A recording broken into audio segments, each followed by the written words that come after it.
Hello everyone, I'm Paul and today we are solving problem 3666, minimum operations to equalize binary string. This is a hard one and it might become very hard, so here I will show you how to solve it step by step. We are given a binary string s and an integer k, and we need to return the minimum number of operations to make all characters in the string equal to 1. If it's impossible, we return -1 instead. For each of these operations, we have to pick exactly k different indices and flip each 0 to 1 and each 1 to 0. So let's say that we're given this input. Here we can pick indices 0, 1, and 3 and flip these numbers. So after this operation, we get 1, 0, 0, 0. And now we can pick these three indices, flip the elements, and get 1, 1, 1, 1. Now we have all ones and we need two operations to get this, which is the minimum number of operations. So in this case, we return 2. The main observation here is that we don't care about the indices of the numbers that we flip in each operation. This means that we can just count the number of zeros and ones. In this case, we have 2 zeros and 2 ones. And this opens the door to different math solutions. So here I will show you what I think it's a reasonably intuitive solution. We need to find the minimum number of operations to flip these two zeros. So we can try with one operation only. And if this doesn't work, we can try with two operations. And if this doesn't work, we can try with three operations. And so on up to n, where n is the amount of characters that we have in the string. Why? Well, because let's say that we have something like k is equal to 1 and this is equal to 0, 0, 0, 0. We can pick one index per operation. So if we want to get all ones, we have to use 4 operations, which is the amount of elements in the string. So the upper bound is n. So first we try the scenario in which we only use one operation. And we will have a variable flips to keep track of the total number of characters that we are flipping in each scenario. This is given by the operation number times k. Here the operation number is 1, k is 3, 3 times 1 is 3, so this is 3. And this means that in this scenario we are flipping 3 characters in total. So we need to flip 2 zeros, these two, and we have 3 available flips. So we are using 2 of these 3 available flips to flip zeros. If we do 3 minus 2, the result is 1. So after flipping zeros, we have 1 available flip. Given that this is an odd number, we have to exit this scenario and continue with the next operation number. Why? Well, because if we take number 1 and we flip this, we get 0. If we flip this again, we get 1. So after 2 flips, we get the initial number. This means that if we flip this an even number of times, we always get 1. If we flip this an odd number of times, we get 0. If we flip this once, we get 0, for example.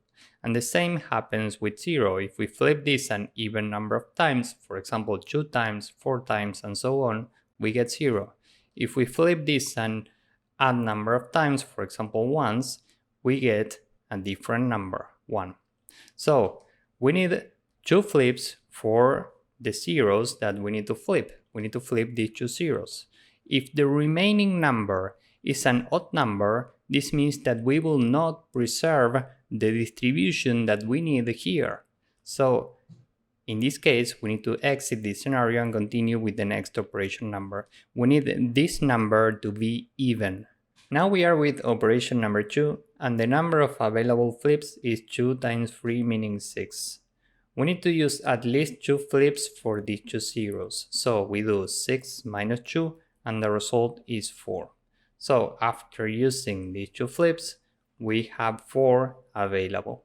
And given that this is an even number, this won't change the distribution that we needed to flip these 2 zeros. Okay, so we are good to go here. This could be the result. Now we need to check if we can use an actual legal distribution for these 6 flips. Let's see what I mean. First, we need to flip 2 zeros. So we need a number of flips that's greater or equal to the amount of zeros. And now we need to check what's the parity of the current operation number, because if this is even, we won't change the numbers that we are flipping. If we flip these three numbers an even number of times, we get the exact same numbers.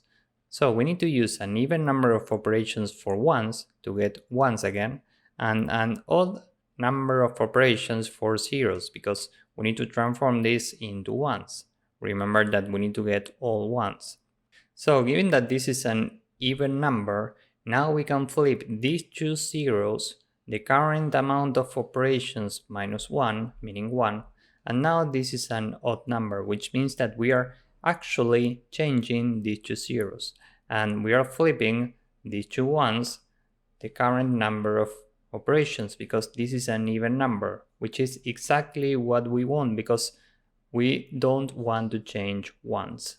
The result here is 2 plus 4, which is 6. And given that the available number of flips is equal to the maximum number of flips that we can get in a valid distribution, we are good to go. And just to be clear, this means that if the number of operations is even, we need a number of available flips that's in between the zeros that we need to flip as a minimum and the maximum flips that we can use for the perfect distribution. Remember that here we take the amount of zeros that we need to flip as a minimum times the current operation number minus 1, because this is even and we need an odd number to actually transform these zeros, and we need to add the number of ones times the current operation number, which is even, so we don't change ones.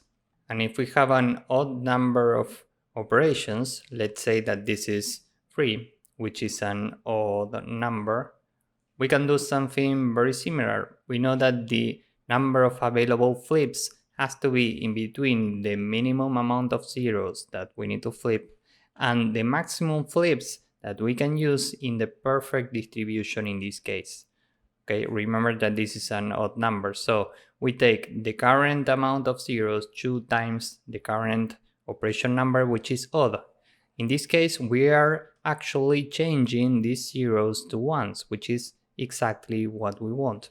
And we need to add the number of ones times the operation number minus 1. 3 minus 1 is 2, which is an even number. So now we are not changing these ones, which is exactly what we want. So this is the key to solve the problem. Here 2 is an even number, so we are looking at this scenario, and the number of available flips is 6, which is in between 2 and the maximum amount of flips that we can get with the perfect distribution, which is 6. So in this case, we can return the number of operations that we are using in this scenario, which is 2. So this is the result. Given that we are trying operation numbers from 1 to n, as soon as we find a valid operation number, we can return this right away. We know that this is the minimum number of operations to transform this string into all ones. So this is the result. Time complexity here is big O of n, because first we need to iterate this to get the numbers of zeros and ones, and then we need to try different operation numbers from 1 to n. And space complexity is big O of 1. So with this in mind, now let's go with the code.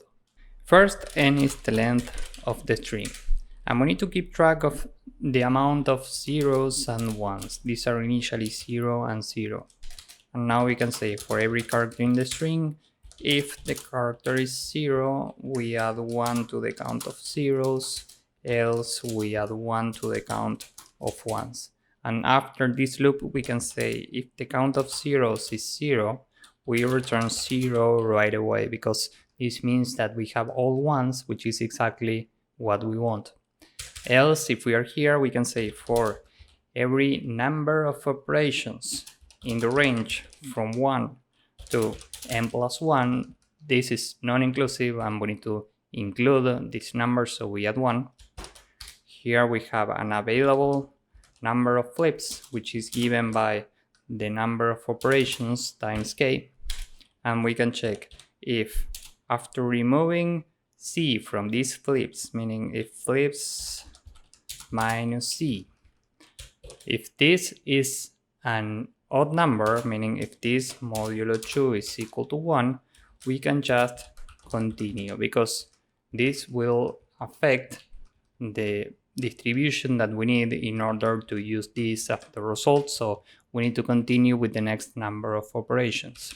If we are still here, the current number of operations could be the right result if we can fit this in a valid distribution. So we can say if the operation number modulo 2 is equal to 0, meaning if it's even, we say if the number of available flips is in between the minimum flips that we need for the amount of zeros and the maximum number of flips that we can use in a perfect distribution, which is given by the amount of zeros times the number of operations minus 1 plus the number of ones times the number of operations that we have available. In this case, we return the number of operations. And if this is an odd number, if the number of operations is odd, we do something very similar. Here we can say else, and well, here we can take the number of zeros times the number of available operations, because this is an odd number, in which case we are actually changing zeros, which is what we want, and we don't want to change ones. So given that this is an odd number, we need to subtract 1 from the number of operations, and well, if this is the case and we meet this condition, we return this operation number. And finally, if we don't return anything, we can return -1. So this is the entire code. Now let's submit this. As you can see, this works and it's very efficient. Maybe you can make this slightly more efficient with a different code or different math, but this is overall very efficient. So if you found this useful, please drop a like, subscribe, and see you in the next one. Bye bye.